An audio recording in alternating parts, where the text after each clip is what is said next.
কথাটা বলবেন কেমনে বলবেন? স্বামীকে হাসি খুশি অবস্থায় বলে, স্বামী মনটা খারাপ না ভালো? কয় ভালো। একটু কথা বলি, বলেন। আচ্ছা, আপনার কাছে যদি কেউ কোনো মাল আমানত রাখে, আপনি রাখবেন নি? বলে রাখবো। আচ্ছা, যদি মালটা আমানত রাখার পরে ফেরত চায়, দিবেন নি? কয় দিব। কয় যদি ফেরত চাইয়া নিয়ে যায়, আপনার মনটা খারাপ লাগবে নি? কয় না, খারাপ লাগবে না। দেখছেন নি কারবার? এবার আল্লাহর বান্দি চোখের পানি ছেড়ে ডাক দিয়া কয়, স্বামী আমার, আল্লাহ তাআলা আমাদের একটা সন্তান দান করেছিলেন, আমাদেরকে আমানত। আল মালু আল বানুন জিনাতুল হায়াতিদ দুনিয়া। আল্লাহর দেওয়া আমানত।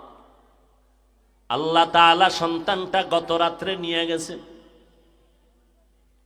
স্বামী বেচারা চোখের পানি ছেড়ে কাঁদে আর কয়, বিবি এটা কেমন কথা, সহ্য করা যায় না রে বিবি, ধৈর্যের বাঁধ ছিঁড়ে যাইতেছে। কই আমার সন্তান? বলে, আমি রাতের বেলা চাদর দিয়া ঘুম পাড়ায় রেখেছি, এখনো সেই চাদরে আবৃত আছে। আমি আপনাকে পেরেশানি দেই নাই, আপনি রাতের বেলা ঘুমাইতে পারবেন। আপনি যুদ্ধের ময়দানে কত কষ্ট করেছেন। আপনি যদি সন্তানের ইন্তেকালের খবর পান, আপনার ঘুম হবে না, অসুস্থ হয়ে যাবে। আল্লাহর দেওয়া আমানত আল্লাহ সময় মতো নিয়েছেন, আপনি মনে কষ্ট নিবেন না। সাহাবী কান্না করে, বিবি আমি সন্তানের জন্য কাঁদি না, আমি আল্লাহর দরবারে শুকর আদায় করি আর কাঁদি। তুমি কেমন আমার বিবি, কেমন করে তুমি ধৈর্য ধারণ করেছো রে বিবি? একটা সন্তানের লালন পালন করতে মা ঘুমাইতে পারে না, খানা খাইতে পারে না, জীবনের সব কিছু বিসর্জন দিয়ে দেয় মা সন্তানের জন্য। ওই সন্তান যদি মাকে মা বলে ডাক না দেয়, মায়ের কলিজাটা ঠান্ডা হয় না। আব্বা জানের কিনারায় মা রাতের বেলা ঘুমায় ঘুমায় কান্না করে। আব্বা জান বলে, বিবি কেন কাঁদো? বলে, একটা সপ্তাহ হয়ে গেছে এ সন্তান আমারে মা বলে ডাক দেয় না। কেন ডাক দেয় না? বলে, আমি একটু রাগ করেছিলাম, সন্তান অভিমান করে আমারে মা বলে না। আমার বাবা বলে, বিবি তুমি কষ্ট পেও না, তুমি টাইম মতো খানা খাওয়ার ঘুমাও, সন্তান বুঝে আসবে, ক্ষমা চাইয়া তোমারে মা বলে ডাকবে। মা ডেকে বলে, স্বামী আমার, তোমারে বুঝাইতে পারি না, আমি যতবার খানার প্লেটটা সামনে নেই, একটা লোকমা আমার মুখে দিয়া ভেতরে যায় না। আমি যতবার বিছানায় বালিশে শুয়া চেষ্টা করি ঘুমানোর জন্য, আমার চোখে ঘুম আসে না। কারণ আমার খানার থেকে, ঘুমের থেকে সন্তানের মা কথায় এত শান্তি পাই। সন্তান যখন কলিজা ভরে মুখ দিয়ে একটা মা বলে ডাক দেয়, আমি মায়ের কলিজা ঠান্ডা হয়ে যায়। আজকে একটা সপ্তাহ হয়ে গেল, আমার সন্তান আমাকে মা বলে ডাক দেয় না। আমি সহ্য করতে পারি না রে স্বামী। কই আমার গোসল, কই আমার খানা, কই ঘুম?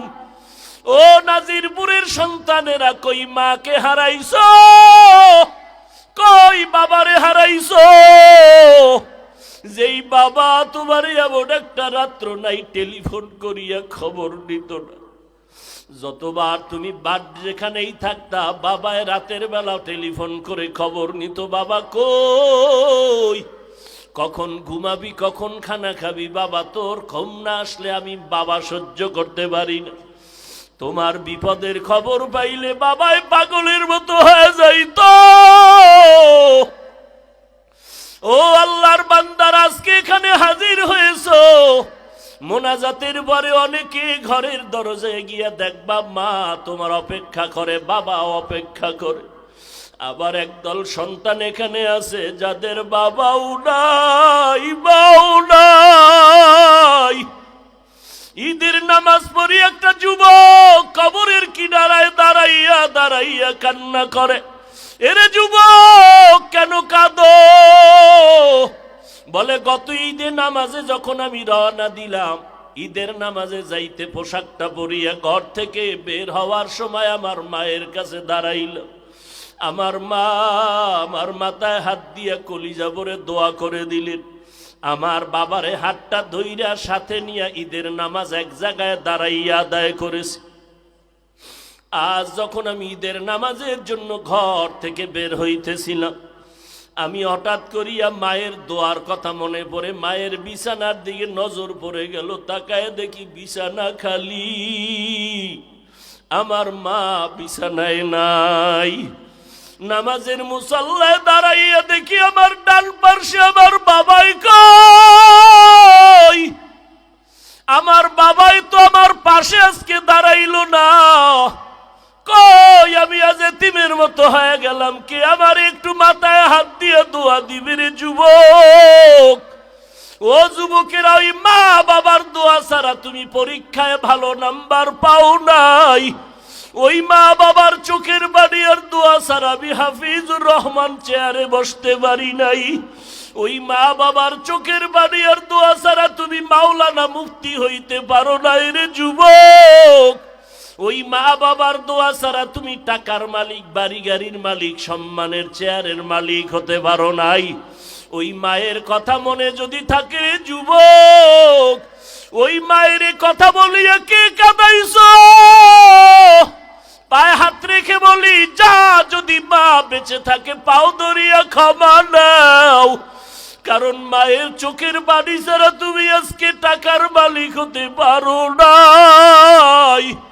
ওই মাকে ধমক দিয়া কত চোখের পানি ফালাইছো রে সন্তান। ওই মা তোরে যদি দোয়া না করে তোর জন্য জাহান্নাম হারাম হয়ে যাবে। ওই বাবারে ভুলিয়া কেমনে আরামে ঘুমাও? ওই মাকে ভুলিয়া কেমনে আরামে ঘুমাও? ও যুবক, এত নিষ্ঠুর কেন হইলি? চোখেও কি একটু পানি আসবে না রে বাবা? ওই মাকে হারাইয়া বাবারে হারাইয়া কেমনে ঘুমাও? এক ফোঁটা চোখের পানি ছেড়ে দিয়া দোয়া কর। ওই বাবাই কবরের থেকে দোয়ার অপেক্ষায় তাকাইয়াছে। ওই বাবার চেহারাটাও কি মনে পড়ে না রে সন্তান? ওই মায়ের চেহারাটাও কি মনে পড়ে না রে সন্তান? এত নিষ্ঠুর কেন হইলি রে বাবা? ওই মা বাবার চেহারাও কি মনে পড়ে না? অন্তরে কি একটু মায়া আসবে না রে বাবা? আল্লাহর নবী সাহাবী ওমরের সামনে দাঁড়ায় বান্দা কান্না করে আর বলেন, খলিফাতুল মুসলিমিন, আমি যুদ্ধের ময়দানে যাব না। আমার স্ত্রী আমাকে সান্ত্বনা দিয়া বলে, স্বামী তুমি যুদ্ধের ময়দানে যাও, আল্লাহ তাআলা আমাকে হেফাজত করবে। হেফাজতের মালিক আমার আল্লাহ, আর কেউ হেফাজত করতে পারবে না। ও পর্দার আড়ালের আম্মা জান, দুনিয়ার থেকে একদিন চলিয়া যাবেন, 5টা সাদা কাফনের প্যাকেট হয়ে যাবে। দুনিয়ার কোনো মহিলারাও 2 দিন কথা বলবে আর খবর নিবে না। কিন্তু পায়ে হাত রেখে বলে যাই রে মা, ভালো কোরআনওয়ালা একটা সন্তান যদি দুনিয়াতে রেখে যাও রে মা, ওই সন্তানকে দেখে দেখে দুনিয়াওয়ালারা দোয়া করবে। ও যুবক, স্কুলে পড়ো, কলেজে পড়ো, আলহামদুলিল্লাহ বাধা নাই, তবে মা বাবার দোয়া নাও, ওই মায়ের আদর্শ নিয়ে চলো। এরে আম্মা জান, এই দুনিয়াতে ভালো ভালো সন্তান হওয়ার পেছনে মায়ের অবদান, মায়ের আদর্শ। এরে আম্মা জানেরা, ও আব্বা জানেরা, কলিজা বরিয়া দোয়া করিয়া সন্তানকে ডাক্তার বানাবেন, তবে বেয়াদব বানাবেন না। সন্তানটাকে ইঞ্জিনিয়ার বানাবেন, তবে অনুরোধ বেয়াদব বানাবেন না। সন্তানটাকে আপনি একজন প্রফেসর বানাবেন, তবে অনুরোধ বেয়াদব বানাবেন না। আপনাদের আদর্শ দিয়া সন্তানকে মানুষ বানাইয়া যাবেন, আল্লাহর কোরআনটা সিনায় ঢুকাইয়া দিয়া যাবেন রে মা বাবারা। সন্তান যদি ডাক্তার হয় আর কোরআন পড়নেওয়ালা হয়, আপনাদের জন্য কলিজা ভরে কবরের কিনারায় কোরআন পড়ে দোয়া করবে, এলাকার মুরব্বীরা দোয়া করবে। মা দুনিয়া থেকে মরিয়া গেল, একটা ভালো সন্তান রাখিয়া গেছে, ওই সন্তানের ব্যবহারে আলেমরা খুশি হবে, মুরব্বীরা খুশি হইয়া দোয়া করবে।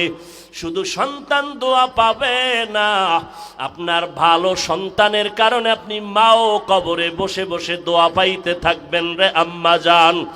আল্লাহর বান্দি দোয়া করে দিল স্বামীর জন্য।